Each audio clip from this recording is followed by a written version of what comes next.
Welcome to Travels Through Time and a special episode supported by Oxford University Press.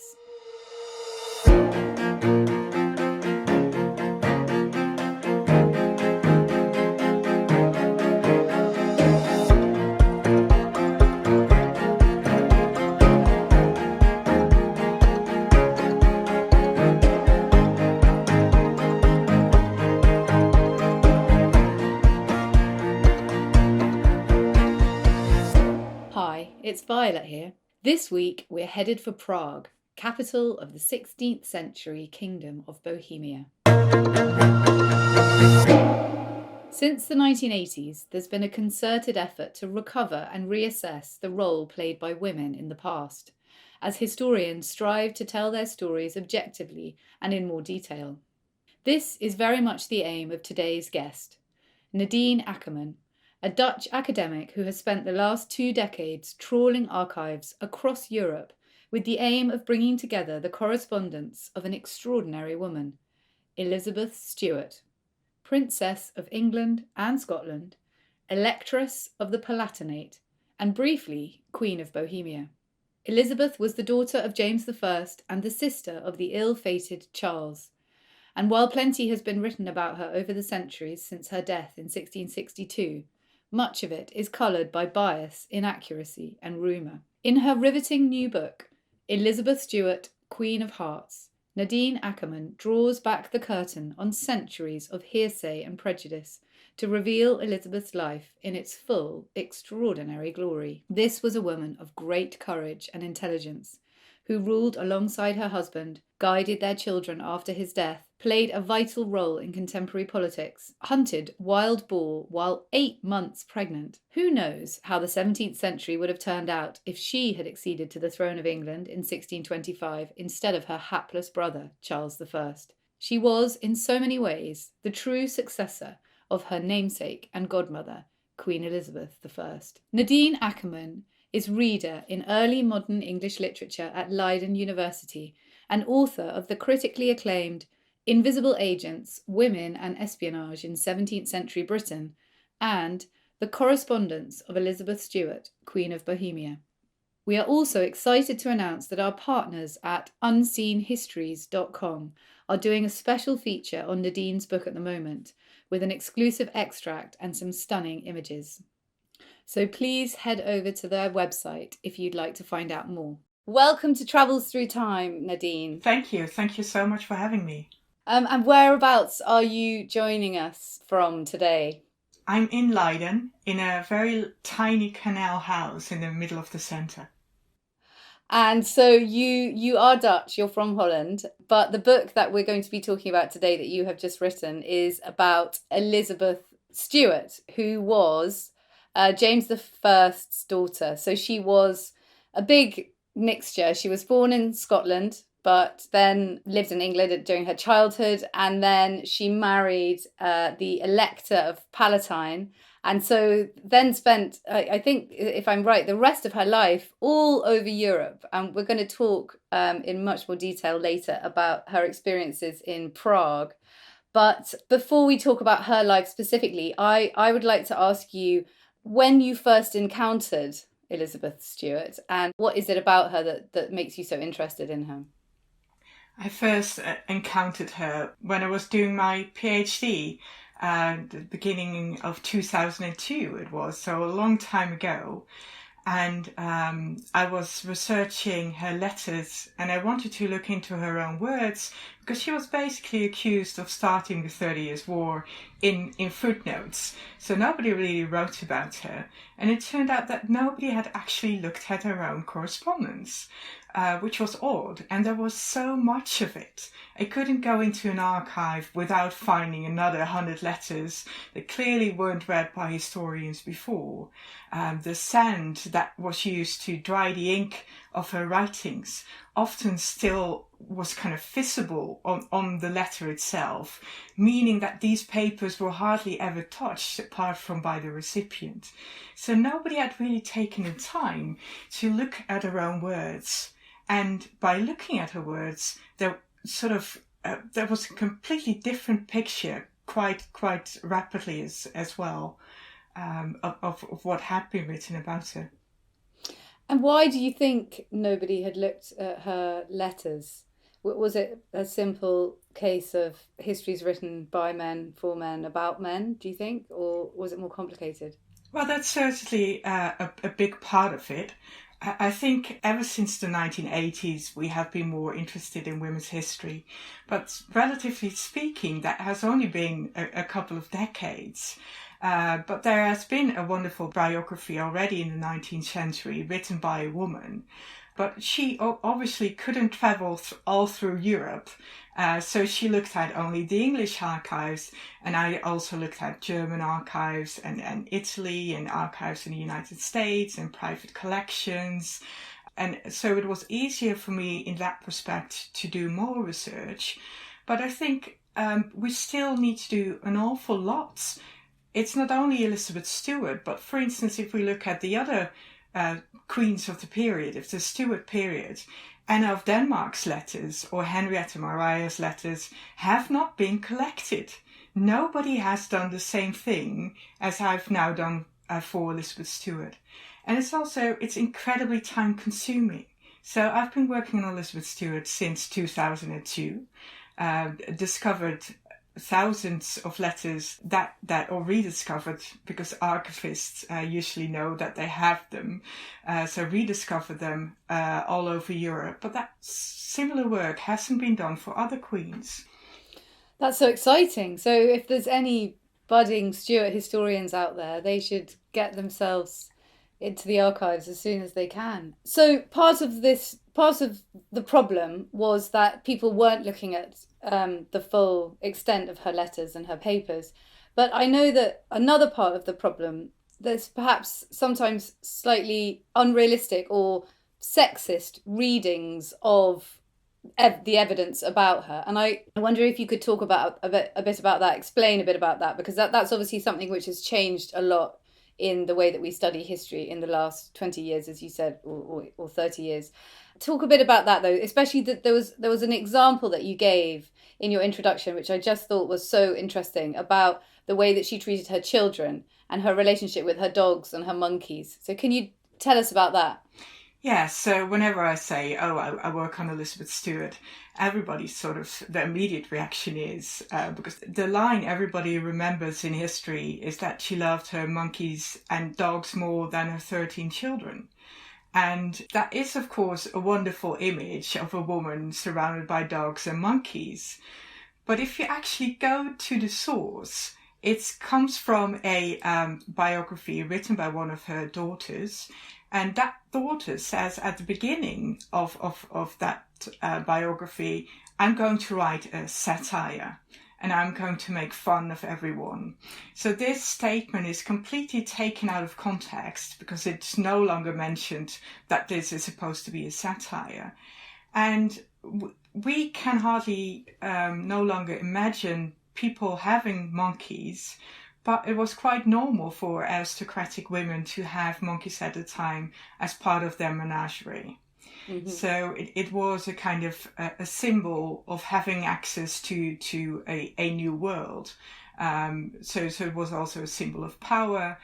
And she sort of fought all her life for the rights of her children. She was a very loving mother, and her letters are full of loving references. So she loved her children very, very much. And you say also that she was part of the evidence for her not being a good mother was that she sent her children away to be brought up at a different court. But that was normal in those days, wasn't it? I mean, if you were royal, you weren't brought up in the same place as your parents normally. Absolutely. It was kind of royal custom at the time. As you said, she was the daughter of James, who was then still James VI of Scotland, who later becomes James I of England. And in Scotland, she was given to guardians and raised elsewhere, as she was in England. And she was even kept apart from her siblings at the time. And while she really, really loved her elder brother Henry, and she had always resented being kept apart from her brother. So she made sure that her own children were raised together in one single home.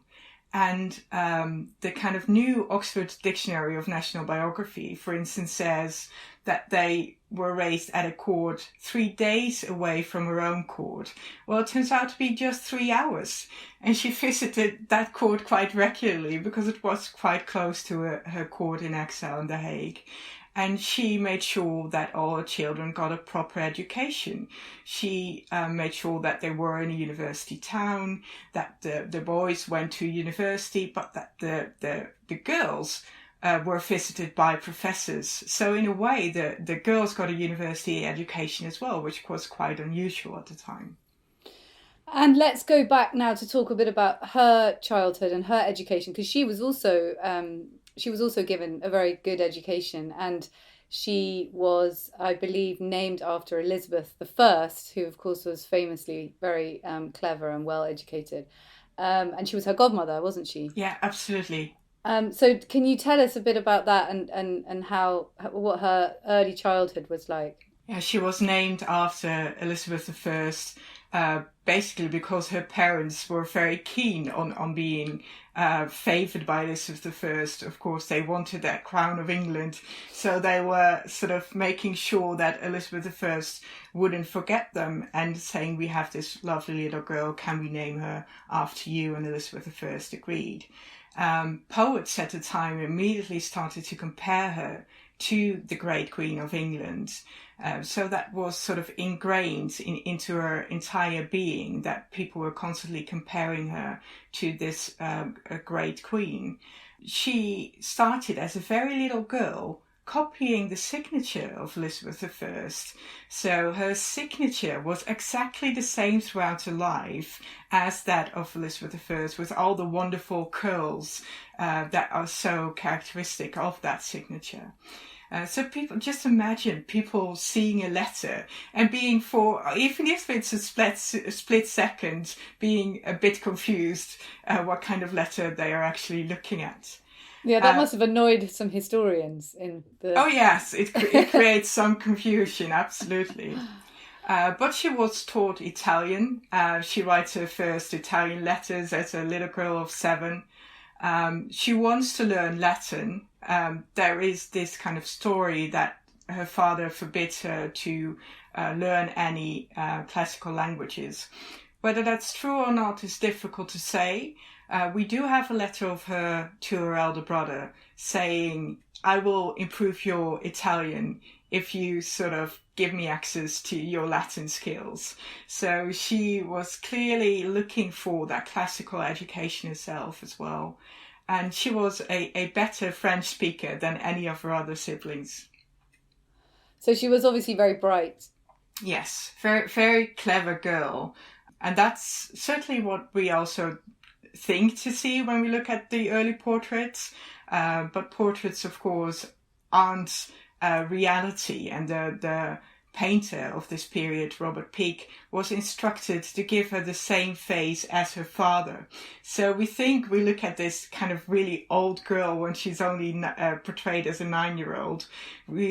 She has a very old face, but that's because her father wants to make sure this is my daughter, and you can see that in her features.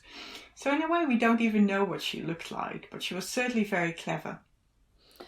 And so when she was quite young, as was traditional, preparations began to be made for who she would marry.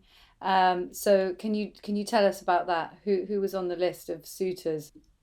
Oh, there were so many suitors at the time.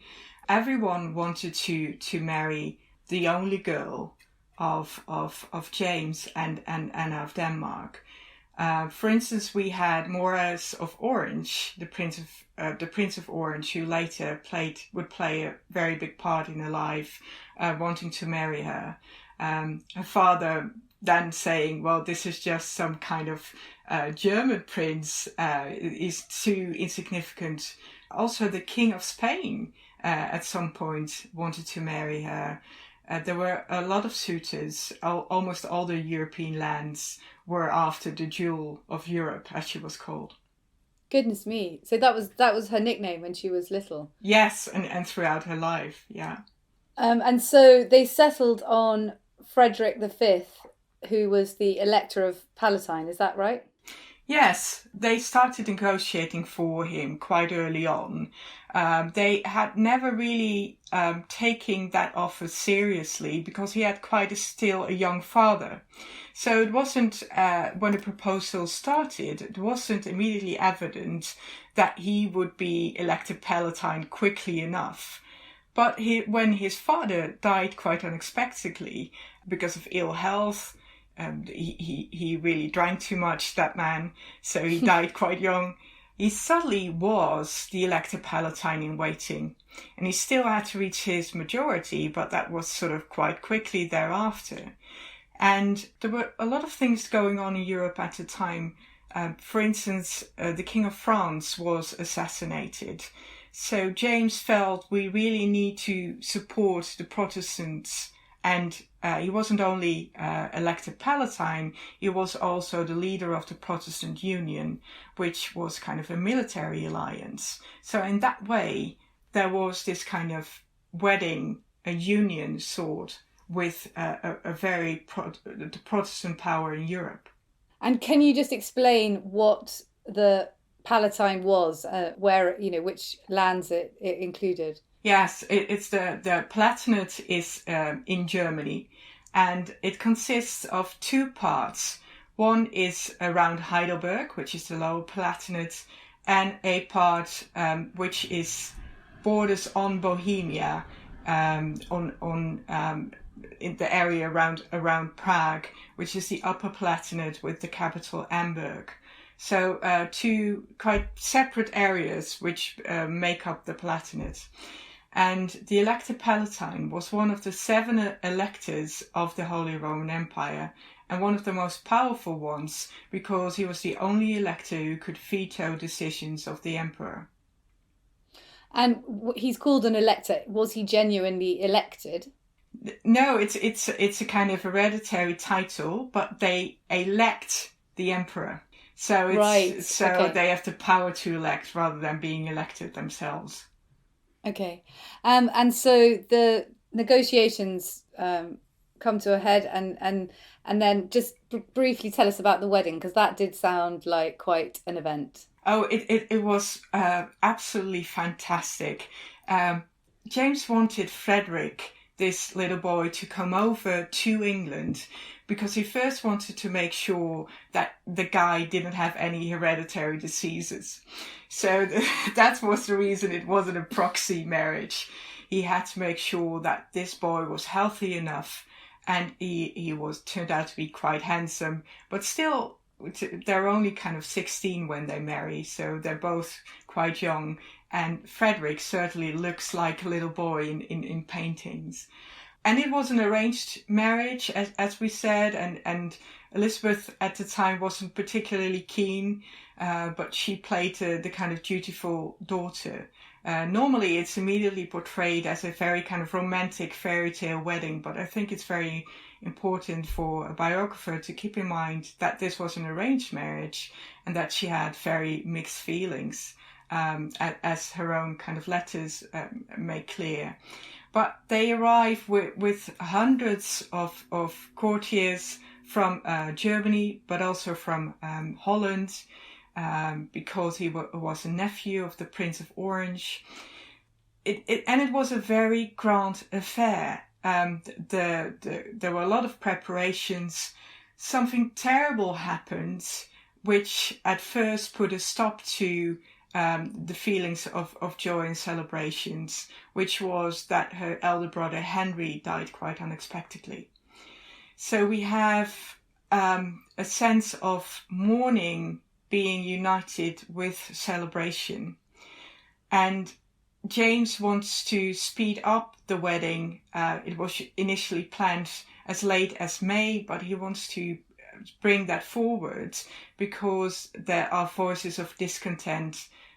They are saying we have one boy left, Charles, but Charles was sickly at the time. So if the sturdy Prince Henry could die, then Charles wouldn't really survive, or that's what people thought. So they concentrated on Elizabeth, thinking this could well be our queen. And is it wise to let her run off with this kind of German prince, and perhaps we will never see her again? So there were voices of discontent, and therefore I think it was also celebrated with such grand fanfare. It was more like the opening of the Olympic Games. There was so much fireworks and so many kind of days of celebration that they hadn't seen anything like it at the time. Amazing. So so they get married, and then she sets off for Europe. And I think now we have set the scene really nicely, so that we can go to your chosen year. So I'm going to ask you, Nadine, if you could travel back in time in a time machine, which year would you go back to? I would go back to the year 1620. Okay, so 1620 is a few years after the wedding. And can you just give us a brief overview of the situation? What's happening in 1620 to Elizabeth and Frederick? Since 1613, she has lived in Germany, the capital Heidelberg. She has learned to love her husband. She had first a lot of arguments with her mother-in-law, but finally the mother-in-law moved out of the castle, and she started to like Frederick a lot more. They have several children at the time, and then Frederick makes the decision to accept the crown of Bohemia. And they are crowned king and queen in 1619. And she is in Prague while he is away trying to get support from other kind of Bohemian lands that surrounds them. And in 1620, there's a lot of kind of disagreements starting to arise. Catholic as well as Protestant princes sort of say this has been a mistake. Frederick needs to abdicate. And why was he offered the crown? It's a very complicated situation at the time. We have this kind of major conflict between Catholics and Protestants. It starts with the emperor violating religious rights of Protestants in Bohemia. And there are rebels who sort of do no longer want him to be king of Bohemia. The emperor is often also the king of Bohemia. That's one and the same person. But while he is sort of elected as emperor, he's disposed as king of Bohemia. And they are looking for a new king, and the rebels offer that crown to Frederick. And he wants to protect Protestants' rights, the rights of the same religion he has. He is a Calvinist, and they go to Prague. And within a year, it goes horribly wrong there. So they are crowned in 1619, and he leaves her in Prague, in the capital of that new land, and she's alone there. So they crowned in November 1619. In March 1620, at the Mulhausen Conference, there are already the first voices of discontent saying Frederick needs to abdicate. And the emperor, who is then also the deposed king of Bohemia, is starting to threaten him, saying, I will place you under the imperial ban. That means I will strip you of your lands and titles, also of the German lands that you have, and I will render you an outlaw if you do not abdicate. Frederick refuses to do so. So we see a lot of kind of military preparations starting already as early as March 1620.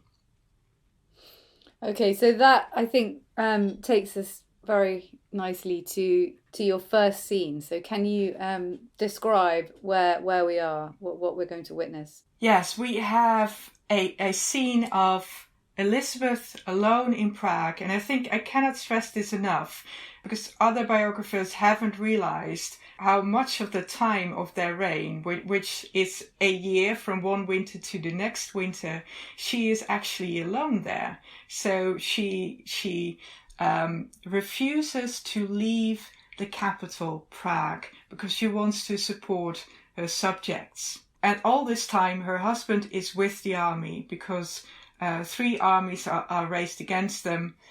We have an imperial army, we have an army of a distant cousin, the Duke of Bavaria, and we have an army of another elector, Lutheran.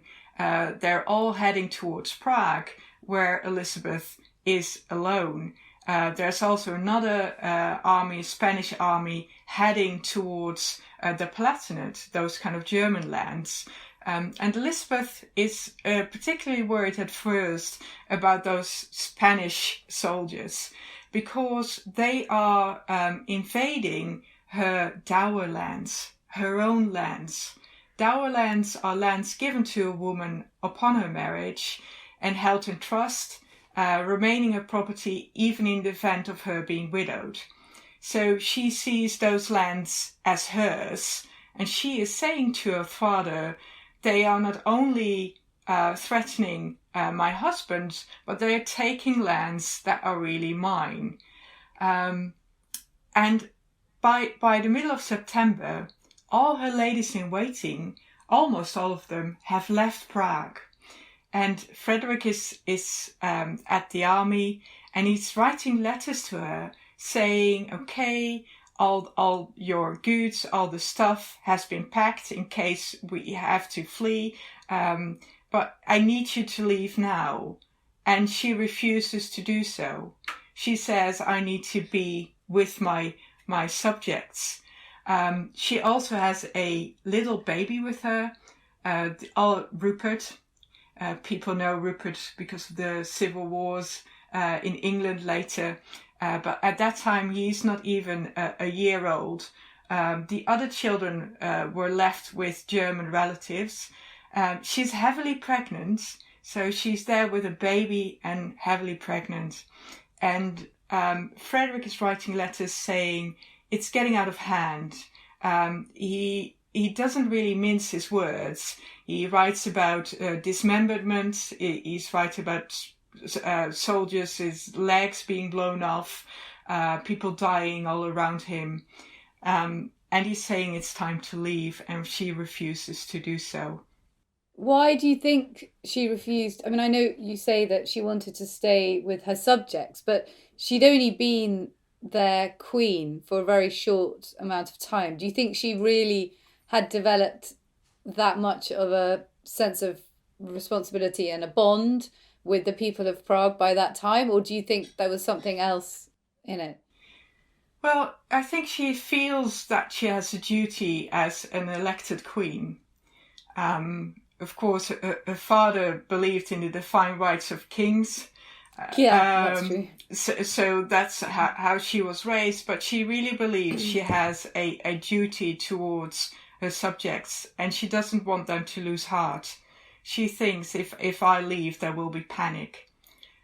So she's trying to hold the city together. She has had a lot of difficulty with the Bohemian subjects during that year, actually.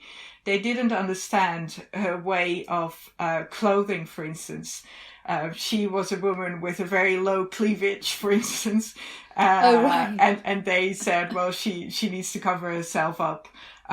She always refuses to do so. She dresses the way she wants to dress, but she does make sure that her ladies in waiting dress a bit more appropriately. So she does try to pay attention to what is being said. But I think by the time it's getting out of hand, in September or October of 1620, she had actually won the love of the Bohemian subjects. She was obviously really strong-minded, wasn't she? And determined and confident in her own Yes, confident, opinions. very brave. Yeah. We have a Stuart agent, a kind of ambassador who later becomes the secretary, Sir Francis Nethersole, who was sort of instructed to get her out of there. And he writes these letters saying she doesn't want to move. I don't know what to do. And she says the cannon fire doesn't fright her at all. It would be enough to fright any other queen but her. So she is incredibly inflexible. That's certainly a characteristic that stays with her throughout her life, but also very brave. Just imagine not really understanding the languages at all. So she didn't speak German with her husband even. They spoke French, but I'm pretty sure she didn't speak any Czech. So she is surrounded by foreigners, and yet is determined to stay put because she is the queen who is going to defend her subjects. So what happens next? What's our second scene? Our second scene is a lunch before that fatal battle of White Mountain, the Battle of Prague. The day before the battle, her husband comes back to the capital, to Prague, and they're having lunch, and they're quite confident. He is saying, yes, the army is approaching, but I also have 28,000 men of my own, and they're still between us and the capital. So during that lunch, they are confident that they will be able to defend the capital. And Elizabeth even makes plans to visit the troops. She is clearly still modelling herself after Elizabeth I. She's perhaps thinking about doing a Tilbury, going to the troops. So she's making those plans to visit the army the next day. And the next day, it goes wrong. That lunch before the battle, they are still enjoying their food. And the first soldiers start arriving in the capital who have fled from the battle. The whole battle is over within an hour. So it starts 12:15. It's really done at 1:30. It's over, and it has sort of taken them by surprise. That must be the shortest battle in history. It's incredibly short. We mustn't forget this is in November, the death of winter. Soldiers were already freezing to death. Frederick's side had really lost morale. They were unwilling actually to dig trenches. They had already given up before it had even started. And they flee quite quickly. And as soon as you turn your back to the army, to the enemy's army, you are beaten. And they weren't even that outnumbered by that many. They were outnumbered by only about 2,000. So it's still, it could have been a more equal fight, but they give up quite quickly. Because you would have thought that the emperor, the Holy Roman Emperor, he would have had way more troops. You would have thought, I mean, you said there's 3 different armies alone coming to fight them there, and then another army going to attack them in Germany. That seems quite surprising that they had almost the same number of troops. Yes, well, yes, they weren't really that outnumbered by that many. Both sides just lost about 600 men in the battle. Frederick lost another 1,000 in the retreat, so another 1,200 were wounded. So even the casualty rate wasn't that high, but they gave up. They had a weak position, and the morale was very low. And I think that even the imperial forces, certainly the Bavarian forces, were actually a bit surprised that they had given up. Almost that as if almost the battle was not the issue. It's more that the army fled at a given time that did them in. Hello, it's Artemis, one of the presenters on Travels Through Time. I hope you're enjoying this conversation about Elizabeth Stuart, which fits perfectly with Women's History Month. This episode is supported by Oxford University Press, one of the world's leading publishers of high-quality, scholarly and thought-provoking history books. As well as Nadine Akkerman's biography of Elizabeth Stuart, recent highlights include Benjamin Lipscomb's revelatory history of 4 women philosophers who shaped the intellectual history of the 20th century, Colin Jones's brilliant microhistory of the downfall of Maximilian Robespierre, and Anthony Pagin's nuanced account of the history of European unification.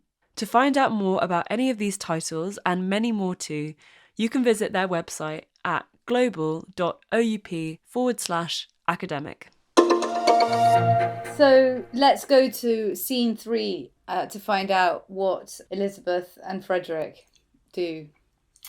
Yeah, and then the flight begins, the kind of exodus from Prague, with a very heavily pregnant Elizabeth.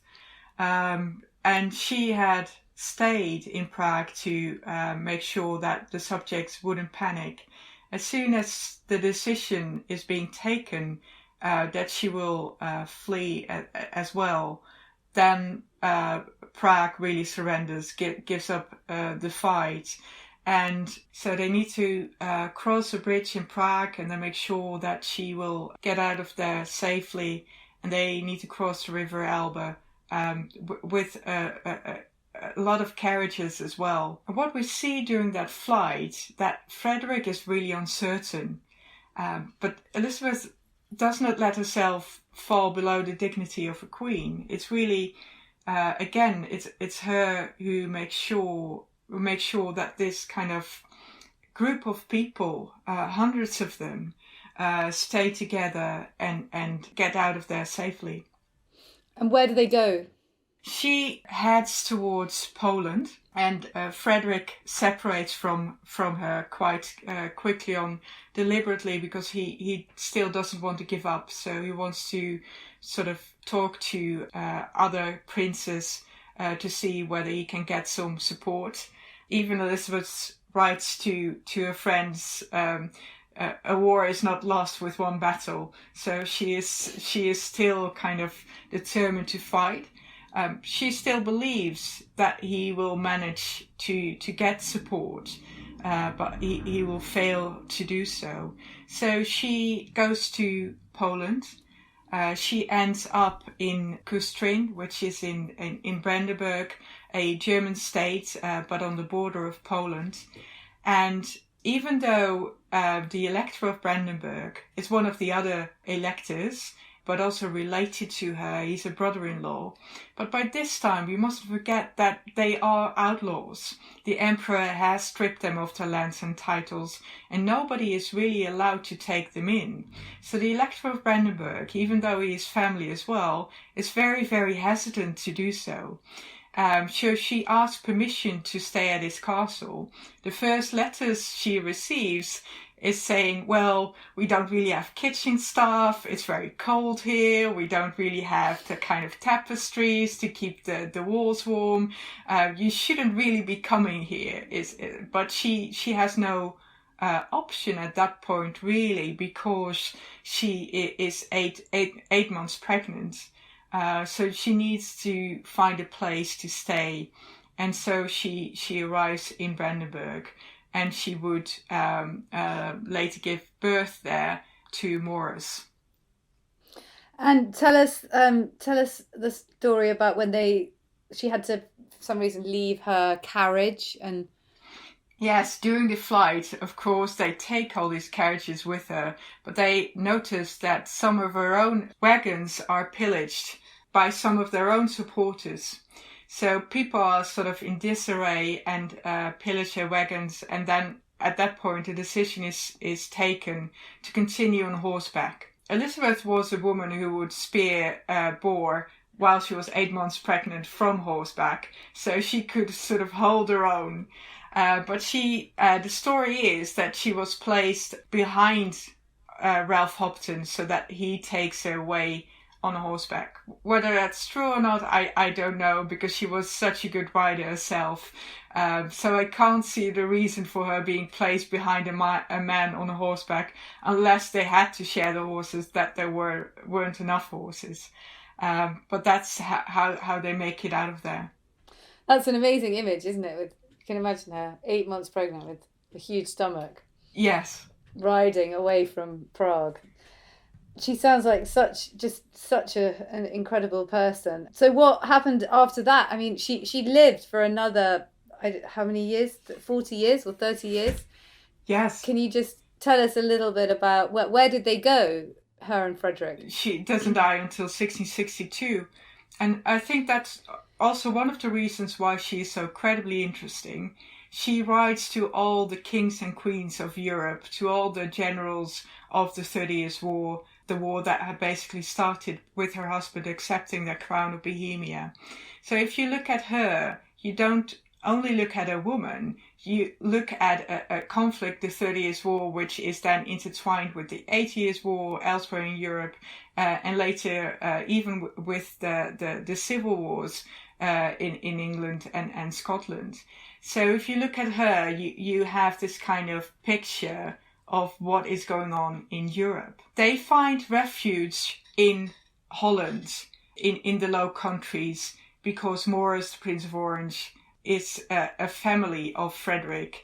And he thinks, just come here, I've rented a house for 3 days, and then surely you will go back to your father to England.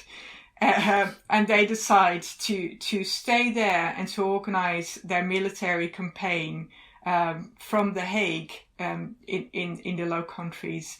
Also, it's a very conscious decision. James doesn't really want her back in England because the House of Commons is in sitting, and he doesn't really know what will happen if she comes back, whether they will scream war or do exactly the opposite, give up because they might think she is now safely in England.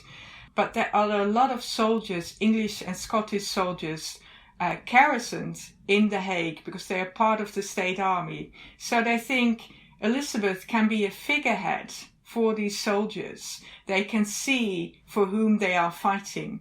So she is again rallying the troops in The Hague. And she sadly becomes a widow at quite an early age as well. In 1632, she is widowed. Her husband dies of illness on the battlefield.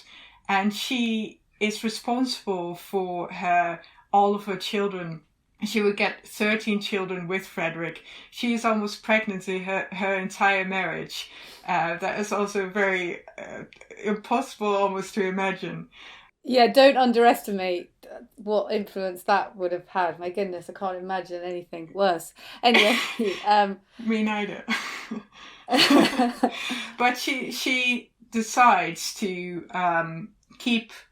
she keeps writing letters, having very different views first from her father, but when she's widowed, also very different views from her brother.